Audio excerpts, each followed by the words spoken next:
Hello বন্ধুরা, আসসালামু আলাইকুম। আশা করি সবাই ভালো আছেন। আজকের ভিডিওতে আমি দেখাবো কিভাবে আপনারা ঘরে বসে স্বল্প খরচে মাত্র 3 কর্মদিবসের মধ্যেই ভিয়েতনামের ই-ভিসা করতে পারেন। গত 15 আগস্ট ভিয়েতনাম সরকার বাংলাদেশ সহ পৃথিবীর অনেক দেশের নাগরিকদের জন্য এই ই-ভিসা সিস্টেমটা চালু করে। ভিয়েতনামের ই-ভিসা অ্যাপ্লিকেশন করতে হলে আপনার 2টি ডকুমেন্টসের প্রয়োজন। একটি হচ্ছে পাসপোর্ট আর একটি ছবি। পাসপোর্ট এবং ছবি জেপিজি ফরম্যাটে হতে হবে এবং উভয়টি 2 MBর বেশি যাতে না হয় সেদিকটা খেয়াল রাখতে হবে। ছবির সাইজ হতে হবে 60 mm by 40 mm অথবা 6 cm by 4 cm। অ্যাপ্লিকেশন লিঙ্কটা ভিডিও ডেসক্রিপশনে দেওয়া থাকবে, সেখান থেকে আপনারা কালেক্ট করে নেবেন। এটা হচ্ছে ভিসা অ্যাপ্লিকেশন ফর্ম। সেই ফর্মটা আমরা ফিল আপ করে নিচ্ছি। শুরুতেই এখানে আপনার একটা ছবি, তারপর আপনার পাসপোর্টের ইনফরমেশন পেজের একটা কপি, এই দুইটা এখানে আপলোড করে নেবেন। এখানে সার নেম, পাসপোর্ট অনুসারে given name, date of birth, এগুলো সব পাসপোর্ট অনুসারে দিবেন। Place of birth, current nationality, ID card number, এগুলো সব পাসপোর্ট অনুসারে দিবেন। তারপর আপনার sex, male or female, religion, আপনার ধর্ম কি, ইমেইল, এখানে একটা ভ্যালিড ইমেইল আপনারা দিবেন। অবশ্যই ইমেইলটা 2বার দিবেন এখানে। তারপর হচ্ছে এখানে দেখাচ্ছে আপনি যদি ইতিপূর্বে ভিয়েতনাম ভ্রমণ করে থাকেন এবং সেটা যদি অন্য কোনো পাসপোর্ট হয় তাহলে সেই পাসপোর্টের ইনফরমেশন দিয়ে দিবেন এখানে। আর যদি না ভ্রমণ করে থাকেন অন্য কোনো পাসপোর্ট দিয়ে, সেক্ষেত্রে নো দিয়ে দিবেন। তারপর এখানে বলা আছে যে আপনার একসাথে 2টা দেশের নাগরিকত্ব আছে কিনা, যদি থাকে ইয়েস দেবেন, আদারওয়াইজ নো। তারপর আপনি যদি ভিয়েতনাম ইতিপূর্বে ভ্রমণ করে থাকেন সেক্ষেত্রে আপনি সেখানকার কোনো ল ব্রেক করছেন কিনা, সেটা করে থাকলে ইয়েস, আদারওয়াইজ নো। তারপর হচ্ছে আপনার ভিসাটা কি হবে, সিঙ্গেল এন্ট্রি নাকি মাল্টিপল এন্ট্রি। সিঙ্গেল এন্ট্রির ফি হচ্ছে $25 আর মাল্টিপল এন্ট্রি হচ্ছে $50।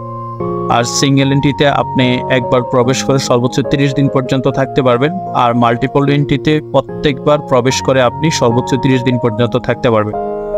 তারপর আপনার ভিসাটা কত তারিখ থেকে কত তারিখ পর্যন্ত ভ্যালিড থাকবে সেটা এখানে উল্লেখ করে দিবেন। আপনি সর্বোচ্চ 3 মাস পর্যন্ত ডেট রাখতে পারবেন, অর্থাৎ যেমন এখানে 12/11/2023 থেকে 10/2/2024 পর্যন্ত। তারপর পাসপোর্ট ইনফরমেশন, এখানে আপনার পাসপোর্টটা কি টাইপের পাসপোর্ট, যদি সেটা ডিপ্লোমেটিক হয়ে থাকে তাহলে ডিপ্লোমেটিক, অফিসিয়াল হয়ে থাকলে অফিসিয়াল, আর অর্ডিনারি পাসপোর্ট হয়ে থাকলে অর্ডিনারি পাসপোর্ট। তারপর ইস্যুইং অথরিটি ডিআইপি ঢাকা। তারপর পাসপোর্ট নাম্বার, এখানে আপনার পাসপোর্ট নাম্বারটা নির্ভুলভাবে দিয়ে দিবেন। ডেট অফ ইস্যু, আপনার পাসপোর্টের দেওয়া আছে কবে ডেট অফ ইস্যু করা হয়েছে, আর এক্সপায়ারি ডেট, আপনার পাসপোর্টের এক্সপায়ারি ডেটটা কবে।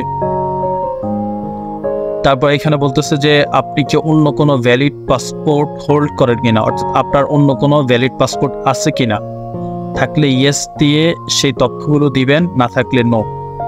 তারপর কন্ট্যাক্ট ইনফরমেশন, এখানে আপনার পার্মানেন্ট রেসিডেন্সিয়াল অ্যাড্রেস চাচ্ছে, তো আপনি আপনার একটা অ্যাড্রেস এখানে বসিয়ে দিবেন। আপনার পাসপোর্টে দেওয়া আছে আপনার পার্মানেন্ট রেসিডেন্সিয়াল অ্যাড্রেস, সেটা আপনি দিয়ে দিবেন। তারপর কন্ট্যাক্ট অ্যাড্রেস, এটাও আপনার পাসপোর্টে দেওয়া আছে, আপনার পাসপোর্ট অনুসারে একটা কন্ট্যাক্ট অ্যাড্রেস দিয়ে দিবেন।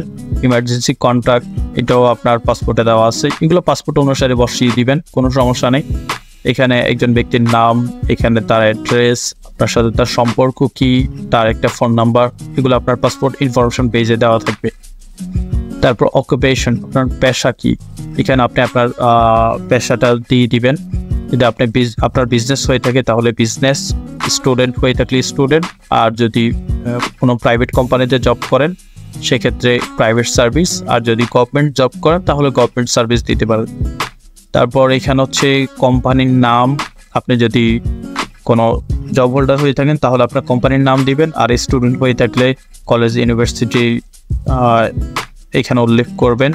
তারপর আপনার পজিশন কি, এখানে পজিশন দিবেন, আপনার অ্যাড্রেস, অর্থাৎ আপনার জব অ্যাড্রেসটা এখানে দিয়ে দিবেন, একটা ফোন নাম্বার দিয়ে দিবেন।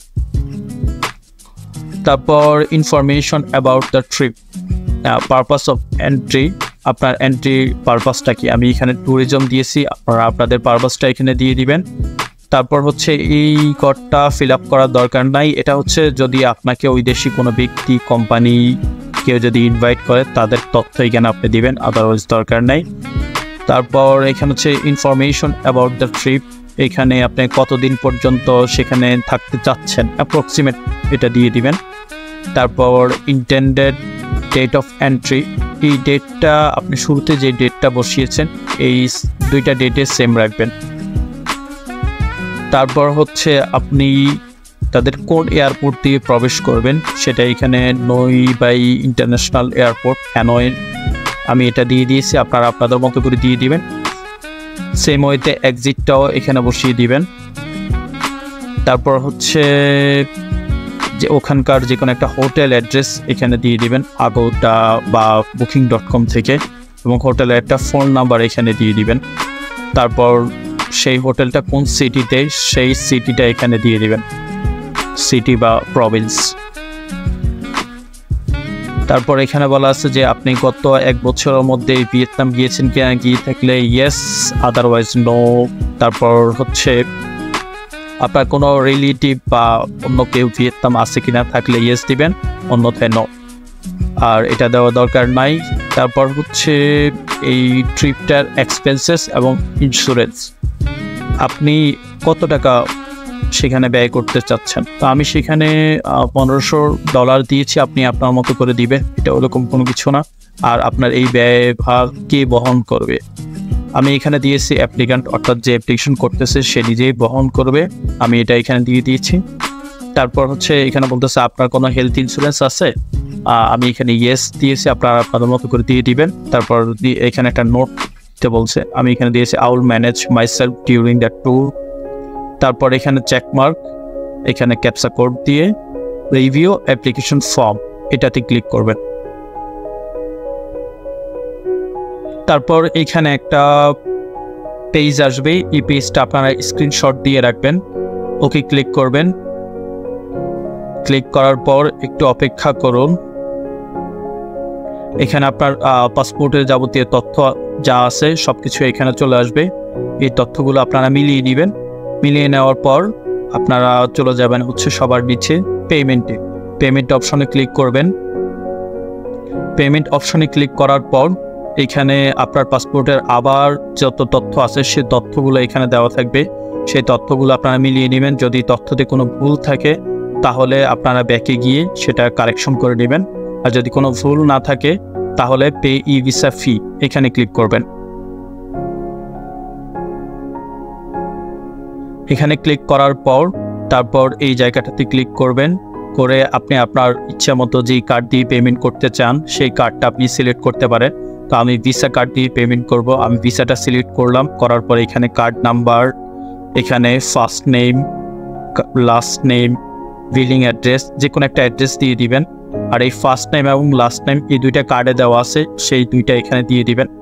তারপর আপনার সিটি, কান্ট্রি, আপনি কোন দেশ থেকে অ্যাপ্লিকেশনটা করতেছেন অর্থাৎ পেমেন্টটা করতেছেন সেই দেশের নামটা এখানে দিয়ে দিবেন। তারপর হচ্ছে এক্সপায়ারেশন ডেট, কার্ডে একটা ডেট দেওয়া থাকে এক্সপায়ারেশন ডেট, সেই ডেটটা এখানে দিয়ে দিবেন। এখানে ইয়ার, তারপর হচ্ছে এখানে সিভিভি কোড, কার্ডের পেছনে 3 অক্ষরের একটা কোড দেওয়া থাকে, সিভিভি অথবা সিভিসি, এই কোডটা আপনি এখানে দিয়ে দিবেন। দিয়ে কন্টিনিউতে ক্লিক করলে আপনার পেমেন্টটা হয়ে যাবে। তবে পেমেন্ট সম্পর্কে আমি একটা তথ্য দিয়ে রাখি, আমরা সাধারণত কয়েকটা কার্ড দিয়ে এই পেমেন্টটা করতে পেরেছি, তার মধ্যে অন্যতম হচ্ছে স্ট্যান্ডার্ড চার্টার্ড ব্যাংকের ক্রেডিট কার্ড, ব্র্যাক ব্যাংকের ক্রেডিট কার্ড অথবা ডুয়েল কারেন্সি যদি কোনো কার্ড থেকে থাকে করতে পারবেন। তারপর ইস্টার্ন ব্যাংক তথা ইভিএল, তারপর হচ্ছে ইসলামী ব্যাংকের ডুয়েল কারেন্সি অথবা ক্রেডিট কার্ড দিয়ে আপনারা এই পেমেন্টটা করতে পারবেন। এছাড়াও আপনারা ট্রাই করে নিতে পারেন অন্য কোনো ব্যাংকের কার্ড দিয়ে করতে পারেন কিনা, তবে আমরা আমাদের এই কার্ডগুলো দিয়ে পেমেন্টটা করতে পেরেছি। পেমেন্ট সাকসেসফুল হওয়ার মোটামুটি 4 দিন পর আপনার ইমেইলে একটা মেইল আসবে এবং সেই মেইলে ভিসা ডাউনলোডের লিঙ্ক দেওয়া থাকবে, সেখানে গিয়ে আপনারা 3টা তথ্য দিবেন। নাম্বার হচ্ছে আপনার ভিসা অ্যাপ্লিকেশনের ফর্ম নাম্বার বা একটা ট্র্যাকিং নাম্বার দেওয়া থাকে, সেই ট্র্যাকিং নাম্বারটা দিবেন। তারপর আপনার ইমেইল, যে ভ্যালিড ইমেইলটা দিয়েছেন সে ভ্যালিড ইমেইল, এবং আপনার ডেট অফ বার্থ অর্থাৎ জন্ম তারিখ, এই 3টা তথ্য সঠিকভাবে দিলে আপনার যদি ভিসা ইস্যু হয়ে যায় তাহলে ভিসা ডাউনলোডের লিঙ্ক চলে আসবে, সে লিঙ্কে গিয়ে আপনারা ভিসা ডাউনলোড করে নিতে পারবেন। এ হচ্ছে ভিডিওর বিস্তারিত তথ্য। তো আরেকটা বিষয় জানিয়ে রাখি, আমি এই ভিডিওটা ইতিপূর্বে আমার যে ইউটিউব চ্যানেল আছে সেখানে আপলোড করেছি, কিন্তু সেখানে কমিউনিটি গাইডলাইন নাকি আমি ব্রেক করেছি, সেজন্য তারা এই ভিডিওটা ডিলিট করে দিয়েছে। তো সেই ভিডিওটা আমি আবার নতুন করে আবার আপলোড করলাম। তো ভিডিওর কোনো তথ্য সম্পর্কে আপনার যদি কোনো কিছু জানার থাকে তাহলে অবশ্যই আমাকে কমেন্ট সেকশনে জানাবেন, আমি অ্যান্সার করার চেষ্টা করব। দেখা হচ্ছে নতুন কোনো ভিডিওতে। সবাই ভালো থাকুন, সুস্থ থাকুন। আল্লাহ হাফেজ।